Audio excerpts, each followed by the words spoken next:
밤새 편하게 잘 주무셨습니까? 12월 24일 크리스마스 이브네요. 이데일리 TV 뉴스 브리핑 지금부터 계속해서 이어가도록 하겠습니다. 오늘 이데일리 신문은 1면과 4면에 걸쳐서요. 전에도 한번 잠깐 말씀드린 바가 있는데 이제 산업 경쟁력 강화 방안 나왔습니다. 포커스는 석유화학하고 건설 두 업종에 집중이 됐습니다. 사실 지금 제일 어려운 국내 업종이기도 하고요.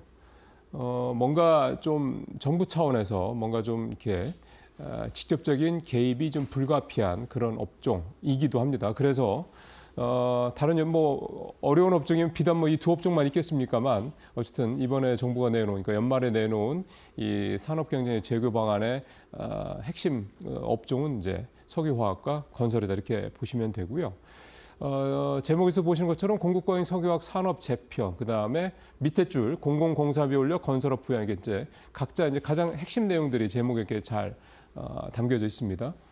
일단 석유화학은 방향은 고부가 가치, 그러니까 수익성이 높은 스페셜티 상품의 이제 제품으로 이제 전체적인 이 사업 재편을 하겠다. 그러니까 제품의 어떤 개편을 하겠다, 구조정을 하겠다 이렇게 좀 보면 될 것 같고요. 또 이걸 하려면 돈이 들어가죠. 그래서 3조 원의 정책 자금을 투입을 하겠다. 이 내용이 핵심이 좀 되는 거고, 뭐 구체적으로는 이제 공급 과잉이 이제 나프타 같은 이런 시설에 대한 설비를 합리화한다. 뭐 이런 내용 여러 가지 내용들이 있는데요.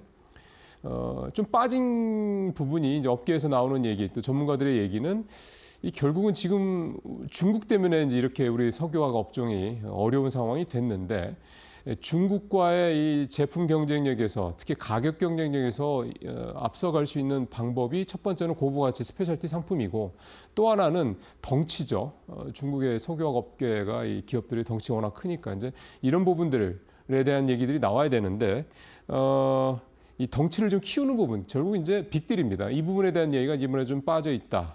라는 부분이 좀 아쉽다는 얘기들이 나오고 있습니다. 결국은 이 정부가 개입을 한다라는 거는 뭔가 좀 이렇게 일본 사례처럼 기업들 간에 이렇게 좀 합종 연행을 좀 유도를 하거나 좀 사실은 압박을 해서 덩치를 좀 키우는 규모의 경제를 더 키우는 상황으로 가야 되는데 이번에 업계 자율에 좀 맡기는 부분이 있다 보니까 이 부분이 좀 빠져 있다는 지적이 좀 나오고 있어요. 이 부분이 앞으로 좀 어떻게 진행이 될지 좀 주목이 되고요. 건설 쪽은요. 결국 이제 건설 경기가 안 좋고 그러니까 건설업체들이 돈을 못 버는 게 가장 큰 문제 아니겠습니까? 그래서 건설업체들이 지금보다 수익성을 좀 올릴 수 있는 방향을 준비를 하고 있는데 건설사들의 순공사비를 확보할 수 있도록 현재 발주금액 대비 낙찰률을 지금 한 80%대 초반인데 여기에서 1에서 한 3%포인트 정도 더 올려주기로 했습니다. 그러니까 결국은 수익률을 1에서 한 3%포인트 정도 높여주겠다. 그래서 건설사들의 이익을 좀 수익성을 좀 확보해주겠다. 이런 내용이 되겠고요. 그다음에 건설 단가가 좀 계속 올라가고 있지 않습니까? 이 부분을 물가 연동 개념으로 해서 건설비를 산정할 때 더 올려주는 그런 내용들도 좀 포함이 되어 있습니다. 이제 결국 중요한 거는 이런 정부 주도의 사업구조 재편이 밑빠진 독에 물 붓기가 안 돼야 된다라는 거죠. 정부 예산은 결국 국민 세금인데 이 국민 세금이 몇 조 원이 투입이 돼서 그게 효과를 보지 못한다고 그러면 결국 세금 낭비가 되는 거기 때문에 그 부분에 대해서 아주 엄중한 그런 어떤 뭐 감독, 견제 이런 부분들, 그다음에 사실은 일종의 압박 이런 부분들이 불가피하다 이런 지적들이 나오고 있습니다. 자, 두 번째 얘기는 이제 증권면에 있는 얘기인데요. 불확실성 커진 증시 파킹 ETF로 피신하고 있다. 올해 아마 이 파킹 ETF 상품 가입하신 분들 꽤 많으신 것 같습니다. 규모도 조 단위가 되니까요. 근데 파킹 ETF 상품이 여러 가지 방식이 있는데 최근에 돈이 몰리고 있는 상품은 금리형 또 단기채 ETF 두 가지로 좀 집중이 되고 있습니다. 금리형은 CD 연동 같은 이런 그러니까 일정한 금리를 매일 이렇게 이자 이익을 얻을 수 있는 그런 류의 상품들이 대부분인데요. 저 오른쪽에 보시면 코덱스 CD 금리 액티브 상품 요게 들어온 금액이 무려 9조 5천억 가까이가 되는 거죠. 최근에 순이입된 것도 700억이 좀 넘는 그런 상황이고요. 이런 CD 금리 연동형 이런 상품 같은 경우는 일단 시중금리보다 금리가 조금 더 높습니다. 그래서 이런 부분들 때문에 단기적으로 조금 더 시중금리보다 높은 금리 수익을 얻으면서 안정적으로 얻을 수 있다. 그러면 원금 보장도 되고 이런 어떤 장점 때문에 이런 금리 상품에 좀 이 투자 자금들이 몰리고 있는 거고요. 그다음에 밑에 있는 단기채 이 ETF 상품 같은 경우는 쉽게 생각하면 워렌 버핏이 미국의 이 1년 미만의 단기 국채에 굉장히 많은 뭐 300억 달러 얘기까지 나오던데 약간 그런 정도의 자금을 투입하고 있는 이유랑 똑같습니다. 뭐냐면 3개월, 6개월, 뭐 9개월 이런 짧은 어떤 단기 채권에 돈을 넣게 되면 그 3개월이나 6개월 사이에 거의 이게 한 5% 전후가 되거든요. 이 채권 금리가. 그러니까 4에서 5%의 금리를 3개월 내지 6개월 사이에 계속해서 이제 확보를 할 수가 있는 겁니까? 그러니까 짧은 기간 확실하게 안정된 그런 이자 수익을 얻을 수 있다는 점에 이렇게 단기채 금리 ETF 상품에 투자금들이 들어오고 있다 이렇게 보시면 되는데 그러면 왜 이렇게 단기형 그런 CD 금리 연동이나 이런 단기채 금리 ETF 상품에 돈이 들어오느냐? 시장이 불확실하기 때문입니다. 그러니까 미 연준이 금리를 내년에 뭐 4번 내릴 거를 2번밖에 안 내리겠다. 근데 사실 그것도 2번 내릴지 안 내릴지 모르는 상황이죠. 미국 인플레 상황 때문에. 그리고 정치적 불확실성, 또 미국은 또 트럼프라는 새 대통령이 취임을 하는 것 때문에 대한 이런 불확실성들이 그러니까 리스크가 크다는 생각들을 하는 겁니다. 그러니까 내 자금을 짧은 기간에 그래도 최대한의 수익을 낼 수 있는 이런 고금리 상품에 투자를 해서 수익을 빨리빨리 챙기겠다. 이런 어떤 투자 전략이다. 이렇게 이해를 하시면 되겠습니다.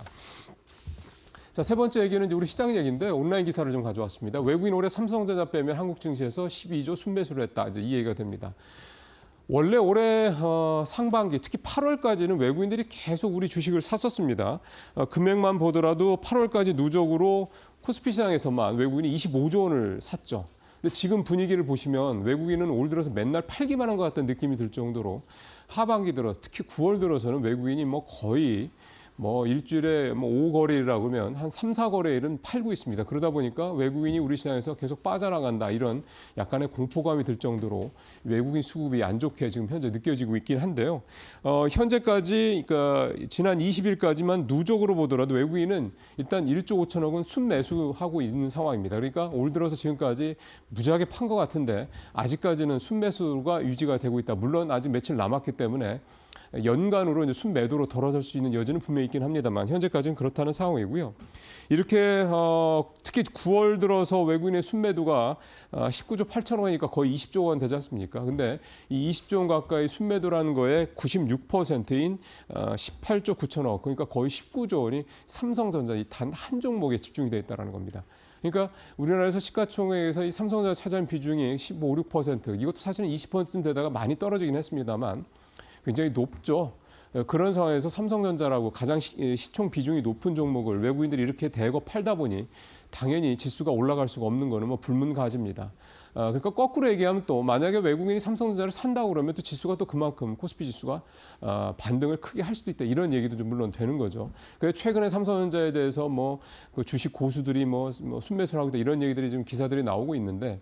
어쨌든 주가가 삼성전자가 어제도 조금 오르긴 했습니다만 더 빠지질 않고 꾸준히 바닥권에서 이렇게 횡보하고 있다는 거는 외국인 수급이라든가 뭔가 확실한 수급 주체만 생긴다 그러면 삼성전자가 다시 반등할 수 있다 이런 얘기가 되는 겁니다. 물론 이제 그럴 만한 모멘텀이 있어야 되겠지만요. 이런 우리 시장에 따져보면 왜곡 현상이죠. 이런 부분들이 이제 정상으로 돌아간다면 우리 시장의 어떤 그런 현재 이런 상황들이 반전될 수 있는 여지는 분명히 있다. 이렇게 볼 수가 있겠습니다. 마지막으로 그냥 짧게 금감원에서 정치 테마주 이제 감독에 들어갔다. 이 말씀 잠깐 짧게 드리겠습니다.